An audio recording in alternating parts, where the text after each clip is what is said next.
Assalamu alaikum wa rahmatullahi wa barakatuh. Ndugu yangu mpenzi Muislam kokote pale ulipo duniani, anasema mtume wetu Muhammad sallallahu alayhi wasallama, laisa minna man lam yahtam bi umuri almu'minin, hayuko pamoja na mimi mtume Muhammad yoyote ambaye haguswi na matatizo yanayomfika ndugu yake. Ndugu yangu mpenzi mpenda kheri kokote pale ulipo duniani, leo nakukutanisha na hii familia ya dada aliyebarikiwa watoto watatu, masha Allahu taala, akiishi pamoja na mjomba wake katika mkoa wa Morogoro, kijiji kinachoitwa Kisaki. Ndugu yangu Muislamu, dada huyu ametahiniwa na Allah subhanahu wa ta'ala baada ya kupewa riski ya watoto, lakini mtoto mmoja akiwa ni mlemavu wa shingo. Shingo hii imeregea na imeshindikana kukaza shingo hii. Dada huyu amehangaika sehemu mbalimbali katika kunusuru na kumsaidia mtoto wake, lakini bado Allah hakumkubalia katika hilo.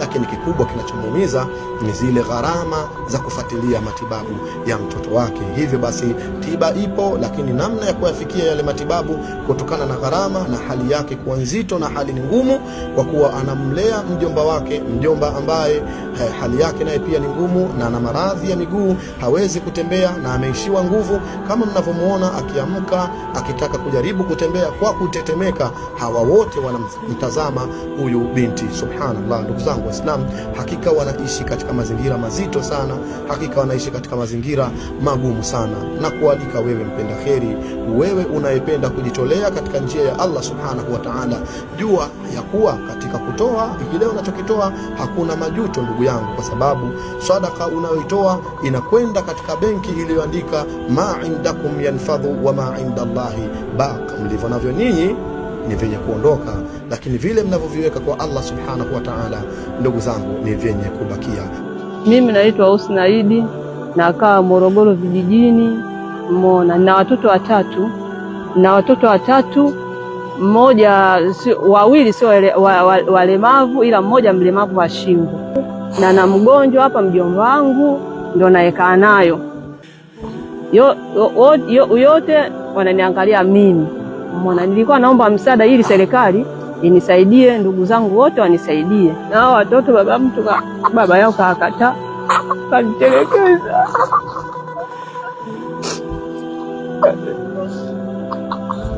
Amba serikali nisaidie mimi, mwanangu nataka apone.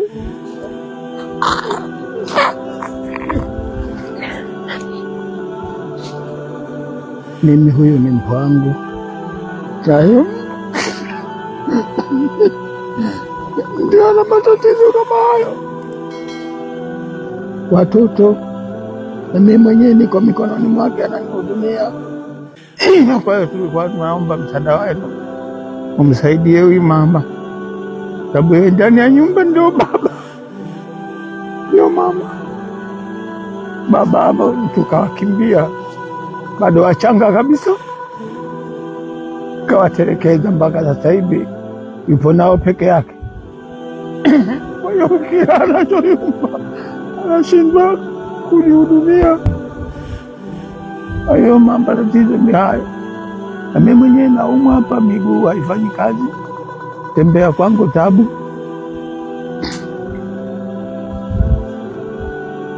Ndio tunaomba msaada huo.